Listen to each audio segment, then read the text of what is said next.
మన రక్షకుడును ప్రభు అయిన యేసుక్రీస్తు నామములో మీ అందరికీ ఈ ఉదయకాల సమయంలో ప్రభు పేరిట వందనాలు తెలియజేస్తున్నాను. అందరికీ వందనాలండి. దేవుని మహాకృపను బట్టి, దేవుని దయను బట్టి ప్రభు వాక్యాన్ని వింటున్న మన జీవితంలో, మన హృదయాల్లో, మన కుటుంబాల్లో పరిశుద్ధాత్మ దేవుడు పట్టణాలనంతా దీవెనలతో ఆశీర్వాదాలతో నింపునుగాక. ఈరోజు వాక్యాన్ని జ్ఞాపకం చేసుకుందాం. ఆదికాండము నుండి 3వ అధ్యాయము 14వ వచనాన్ని చదువుకుందాం. అందుకు దేవుడైన యెహోవా సర్పముతో, నీవు దీన్ని చేసినందున పశువులన్నిటిలోనూ భూజంతువులన్నిటిలోనూ నీవు శపించబడిన దానవై నీ కడుపుతో ప్రాగుచు నీవు బ్రతుకు దినములనియు మన్ను తిందువు. దేవుని బిడ్డలారా గమనించండి, ఘట సర్పము పైన దేవుని శాపం ఉన్నది.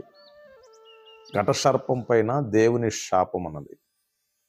దేవుని శాపము ఆ ఘట సర్పం పైన ఉన్నది కాబట్టి ఆ ఘట సర్పము మనల్ని ఏమి చేయలేదు. దేవుడు దాన్ని శపించాడు. కారణం ఏంటి తెలుసా? ఆదామును అవ్వను మోసగించినందున దేవుడు ఆ ఘట సర్పాన్ని శపించాడు.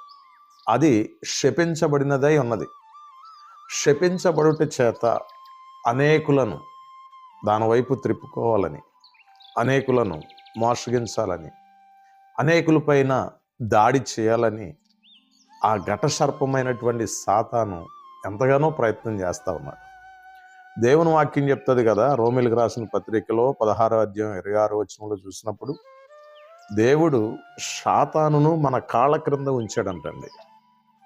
అది శపించబడినది కాబట్టి ఈరోజు అది ఎక్కడ ఉండాలంటే మన కాళ్ళ క్రింద ఉంటుంది. మనం కాళ్ళ క్రింద దాన్ని సిదుగా త్రొక్కించాలి. ఎప్పుడు దాన్ని మనం త్రొక్కగలమంటే ప్రార్థనాపూర్వకంగా ఉన్నప్పుడు, నీవు ప్రార్థనా యోధుడివై ఉన్నప్పుడు, నీవు ప్రార్థనా వీరుడివై ఉన్నప్పుడు, నీవు వాక్యములో శక్తిని పొందుకున్నప్పుడు దేవుని మాట నీలో ఉంటుంది, దేవుని అభిషేకం నీలో ఉంటుంది, దేవుని శక్తి నీలో ఉంటుంది. ఆ ఘట సర్పాన్ని నీవు కాళ్ళ క్రింద తొక్కేటువంటి శక్తిని పరిశుద్ధాత్మ దేవుడు నీకు ఇస్తాడు. 2 కొరింథీయులకు రాసిన పత్రికలో 11వ అధ్యాయం 3వ వచనంలో దేవుని వాక్యం అంటది, సర్పం అంట అవ్వను మోసగించిందని దేవుని వాక్యం అంట.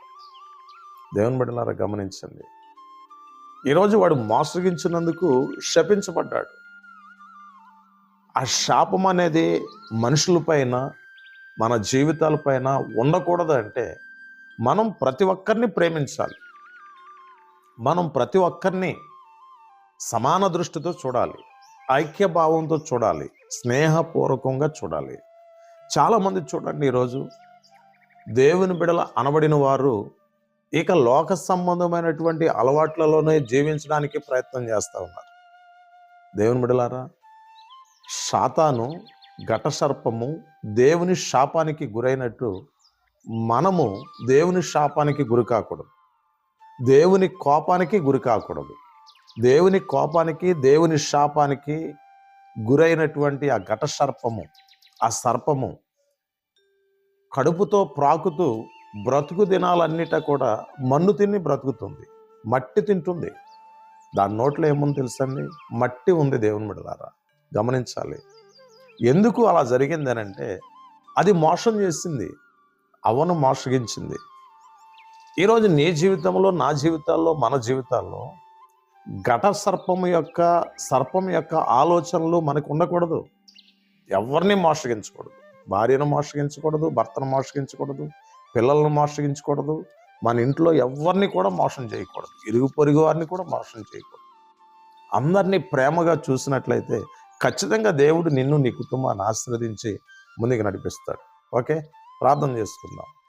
మహాపరిశుద్ధుడు అయిన తండ్రి, మీకు వందనాలు, స్తోత్రాలు తెలియజేస్తున్నాం.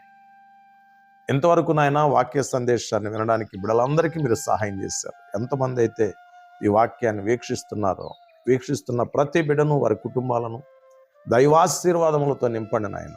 వారి కుటుంబాలు దీవించబడును గాక, వారి అవసరతలు తీర్చబడును గాక, అన్ని విషయాల అభివృద్ధి, క్షేమం బిడ్డలకి కలుగును గాక. నీ కృపయు, నీ ఆత్మయు, నీ తోడు, నీ సన్నిధి నాతో మాతో ఉంచి నడిపించి మహిమ, ఘనత, ప్రభావాలు మీరే పొందమని యేసు నామములో ప్రార్థిస్తున్నాం తండ్రి. ఆమేన్. God bless you all.